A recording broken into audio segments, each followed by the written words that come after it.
I denne her video vil jeg bevise infinitesimalregningens hovedsætning del 1. Og sætningen siger følgende. Vi betragter en funktion. Den hedder f.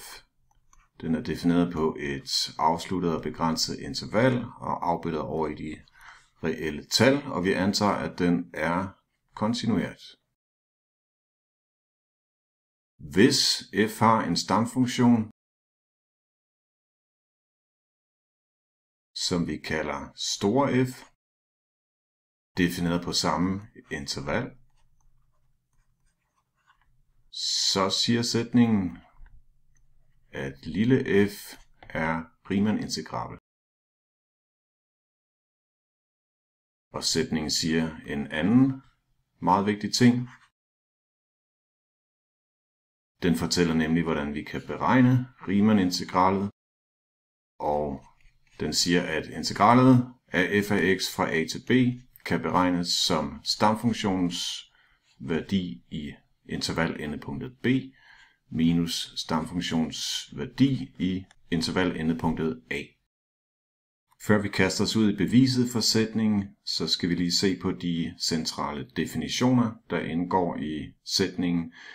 Vi skal dels forstå, hvad en stamfunktion er, så vi ser på en funktion. Vi kalder den lille f. Den her gang er den bare defineret på et eller andet interval. Hvis vi så har en anden funktion, store f, som er defineret på samme interval, så siger vi, at den er stamfunktion til lille f på intervallet i, hvis der gælder, at når vi differentierer store f, så får vi lille f. Og det skal vel mærke gælde for alle punkter i vores interval i.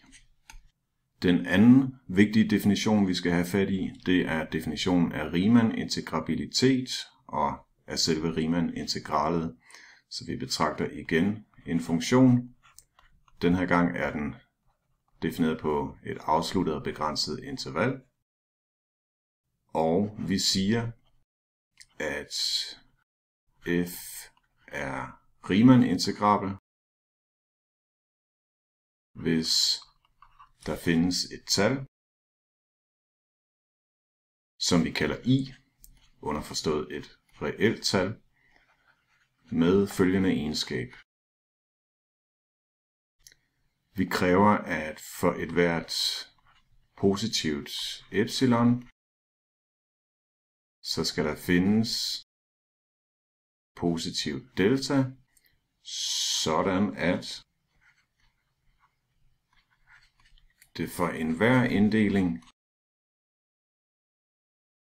d af intervallet fra a til b med finhed mindre end delta, og et hvert valg af mellempunkter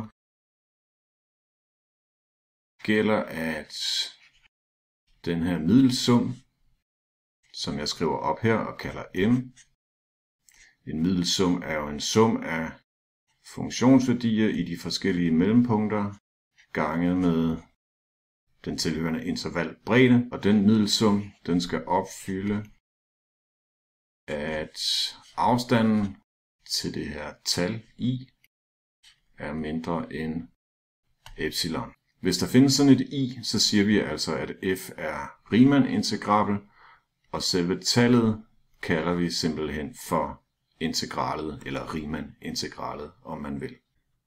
Vi kan nu vende tilbage til infinitesimalregningens hovedsætning og give et bevis. Så vi starter med at betragte en vilkårlig inddeling.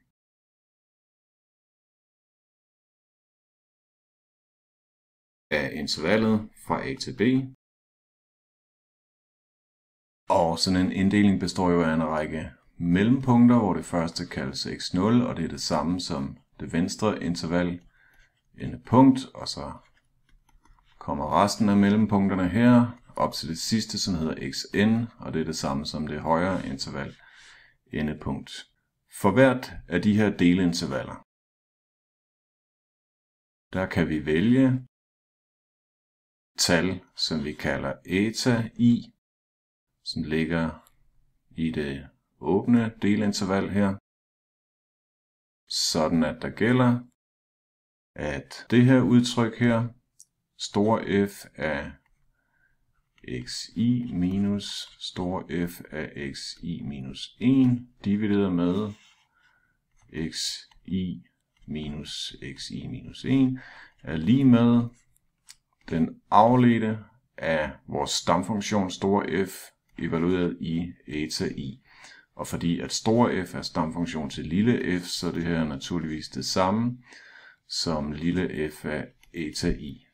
Og hvis jeg betegner intervalbredden her med delta xi, så kan vi jo bare gange den over på den anden side af det her lighedstegn her, og så har vi, at f af eta i gange delta xi er lige med store F af xi minus store F af xi minus 1.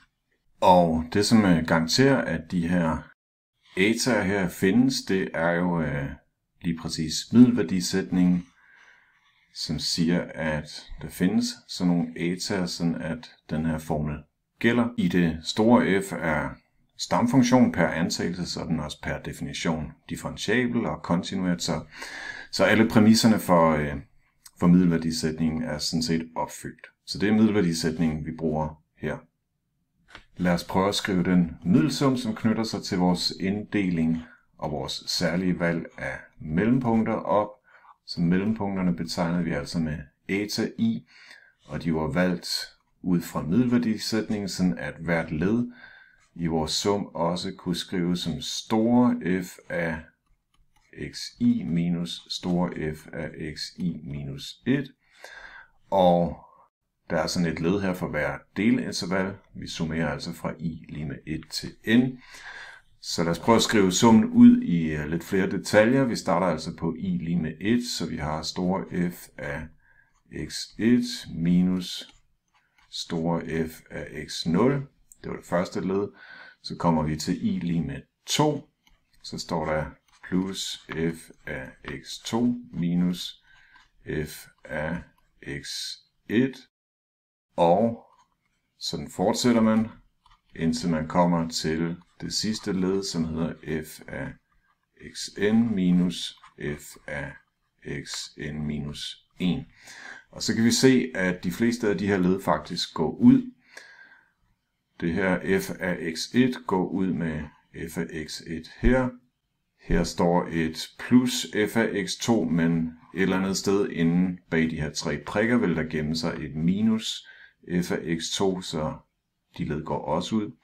Og hvis man tænker lidt over det, eller måske skriver lidt flere led ud i den her sum her, så vil man se, at det eneste, der overlever, det er det her led her, og det er det her led her.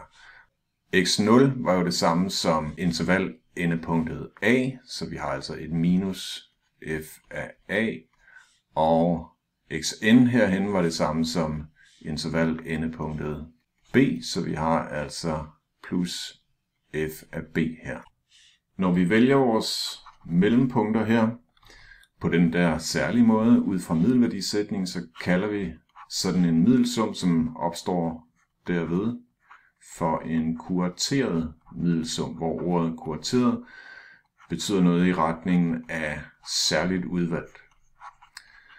Og det som beregningen her viser er, at sådan en kurateret middelsum, den teleskoperer. Det vil sige, når vi skriver summen ud, så lægger vi altså led til, og vi trækker dem fra igen. Og når en sum opfører sig på den måde, ja, så siger man, at den teleskoperer. Så vi kan lige stoppe op her og bemærke noget vigtigt, nemlig at når vi ser på kuraterede middelsummer, så vil sådan en middelsum her altså altid have den her værdi her. Hvis vi skal udtale os om, hvorvidt den her funktion er Riemann-integrabel og hvad integralet er, så skal man ikke bare kigge på kuraterede middelsummer, så er man nødt til at kigge på vilkårlige middelsummer, hvor vi vælger vores mellempunkter her på fuldstændig vilkårlig vis. Men vi kan altså se, at der er nogle af middelsummerne, der altid vil have den samme værdi, nemlig den værdi, der står her. Og det er faktisk fuldstændig ligegyldigt, hvilken konkret stamfunktion vi betragter her, fordi at man ved hjælp af middelværdisætningen også kan bevise, at hvis man har to forskellige stamfunktioner til den samme funktion, hvis vi altså har store f1 og store f2, som begge to har lille f som afledt funktion, så vil der findes en eller anden konstant, sådan at f1 kan skrives som f2 plus den her konstant. Så to stamfunktioner adskiller sig altså kun ved en eller anden konstant, der er lagt til. Så den eneste forskel, det vil gøre for den her sum, er, at konstanten vil blive lagt til i det der led, og så vil den lynhurtigt blive trukket fra i det der led igen. Så konstanten har altså ingen som helst indflydelse på vores sum. Og den her kuraterede middelsum vil altså give den samme værdi, uanset hvilken konkret stamfunktion vi vælger, og faktisk også uanset hvilken inddeling vi vælger. Vi kan jo se her, at i det endelige resultat, der er alle mellempunkterne er forsvundet. Så hvis vi skal udtale os om, hvad Riemann-integralet er for et tal, så skal vi altså som sagt se på ikke bare kuraterede, men på vilkårlige middelsummer. Og vi skal lade deres finhed gå mod 0. Men der er altså i den grænseovergang som sagt nogle særlige middelsummer, nemlig de kuraterede middelsummer, som hele tiden har den samme værdi, nemlig det her tal. Så det betyder også, at det her tal, f af b minus f af a, det er det eneste fornuftige bud på, hvad integralets værdi skulle være. Så hvis integralet eksisterer, hvis der altså er en grænseværdi for middelsummerne, når deres finhed går mod 0, så må den grænseværdi nødvendigvis være det her tal. Så vi har altså her et bud på, hvad vores Riemann-integral skal være. Men vi har sådan set ikke argumenteret for endnu, at den her grænseværdi overhovedet findes, altså at vores funktion er Riemann-integrabel. Men det kommer i næste trin. For at komme videre i beviset, så vil vi udnytte, at f er kontinuert. Og da f er kontinuert på intervallet fra a til b, som jo er afsluttet og begrænset, så er f automatisk uniformt kontinuert. Og det er jo simpelthen en direkte konsekvens af hovedsætning 3. Så det betyder, at for et eller andet givet epsilon, så kan vi finde et delta, sådan at hvis afstanden mellem to vilkårlige værdier i vores interval er mindre end delta, så medfører det, at afstanden mellem de tilsvarende funktionsværdier er mindre end epsilon. Og lad os understrege, at det her det gælder for alle x og y i vores interval. Jeg kunne endda dividere det her epsilon med den samlede intervalbredde b minus a. Så skal jeg måske bare vælge et delta, der er endnu mindre, men det kan stadig lade sig gøre. Og grunden til, at jeg dividerer med b minus a her, det er sådan set bare for elegancens skyld, som vi skal se til sidst. Så vi har altså fået givet et eller andet epsilon, og vi har valgt vores delta på baggrund af den uniforme kontinuitet. Så nu betragter vi en vilkårlig inddeling. Jeg kalder den D. Og vi antager, at dens finhed er mindre end delta. Så lader vi m være en eller anden vilkårlig middelsum, der hører til den her inddeling her. Så mellempunkterne her kalder jeg ci, og de er altså valgt fuldstændig tilfældigt i hvert delinterval. Der er ikke noget med kuraterede middelsummer her. Så det her det er en vilkårlig middelsum. Men jeg betragter også en kurateret middelsum, som jeg kalder m-mærke. Og som jeg gjorde før, vil jeg altså kalde mellempunkterne for eta i. Og nu er de valgt på den særlige måde, ud fra middelværdisætning. Så det her det er en kurateret middelsum. Så lad os lige gøre helt klart, hvad det er, der skal til for at komme i mål. Vi vil gerne se, at afstanden mellem en vilkårlig valgt middelsum, altså vores m, Og vores bud på Riemann-integralet, som jo var den her differens f af b minus f af a, vi vil gerne se, at den bliver mindre end det givne epsilon.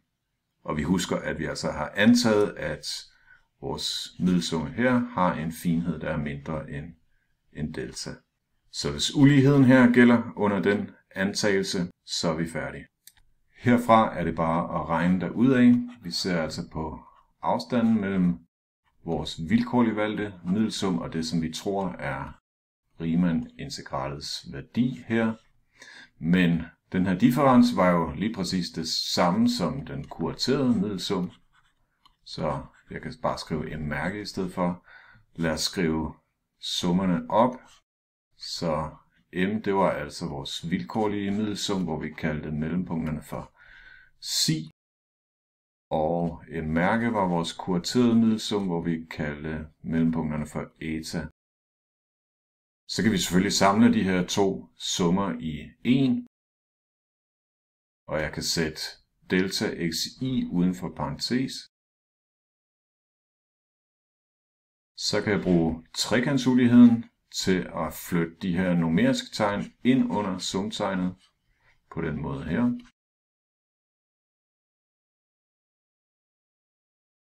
Og vi har jo naturligvis, at både det her mellempunkt psi og eta i, de ligger i det samme delinterval. Og vi har antaget, at finheden for den her middelsum, den er mindre end delta. Og finheden, det er jo per definition den maksimale delintervalbredde. Så specielt er bredden af det her interval mindre end delta, og det betyder så, at afstanden mellem de her to punkter selvfølgelig også er mindre end delta. Og vi valgte netop delta, sådan at den betingelse sikrer, at den her afstand herinde var mindre end epsilon divideret med b minus a. Så vi kan vurdere på den her måde her. Og epsilon divideret med b minus a er jo bare en konstant, som vi kunne flytte uden for sumtegnet. Og når vi summerer over de individuelle intervalbredder her, delta xi, ja, så får vi den totale intervalbredde. Og den er jo lige med b minus a. Og det b minus a går så selvfølgelig ud med b minus a i nævneren her. Og tilbage står der som lovet bare et elegant epsilon. Og dermed er beviset altså afsluttet.